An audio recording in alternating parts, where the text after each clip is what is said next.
welcome back. Congratulations to SK Telecom T1 K, who are leaving All-Stars Paris 2014 without a single loss.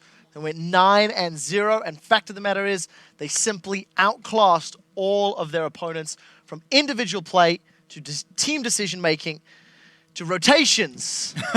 They simply had a better performance. As the resident Korean on the table, Monty, how do you think they looked?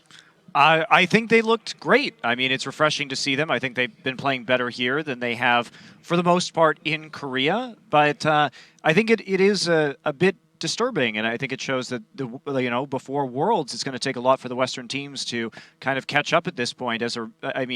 Just looking at the standings, yes, SKT is playing in Masters, but the KT Bullets and SK Telecom T1 K are effectively playing for 7th and 8th place in terms of circuit points for this season, and both of these teams have gone undefeated at the last 2 international tournaments.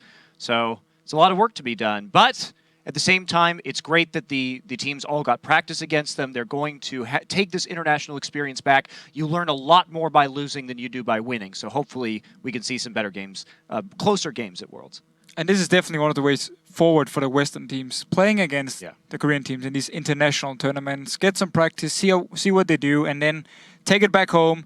Maybe try and improve it yourself, show it to some of the other teams in your region. And then, of course, we talked about it so many times.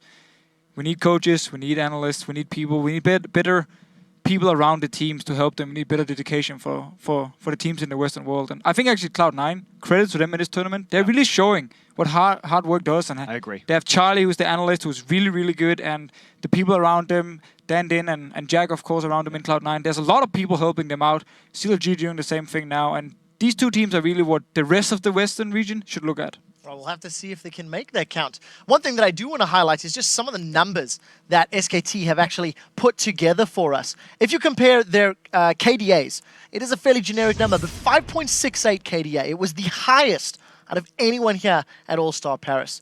The next team was, in fact, OMG, down at 3.3. Some others, just to, again, highlight some of the individual players. In this series, Faker had an average CS at 10 minutes of 97 across the 3 games. Put that into contrast against Si Young, who had destroyed many of the other mid laners at this tournament.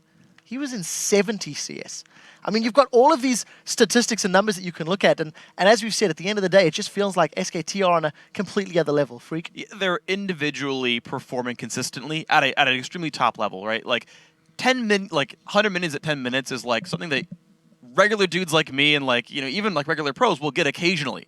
But the fact that he went through an entire tournament against the world's best, got kills in his lane, roamed to other lanes and killed other people, and is still getting about 10 CS a minute consistently is phenomenally strong. Well, we'll come back to Crepo in just a moment. We do actually have to throw ourselves over to the arena where Shox is standing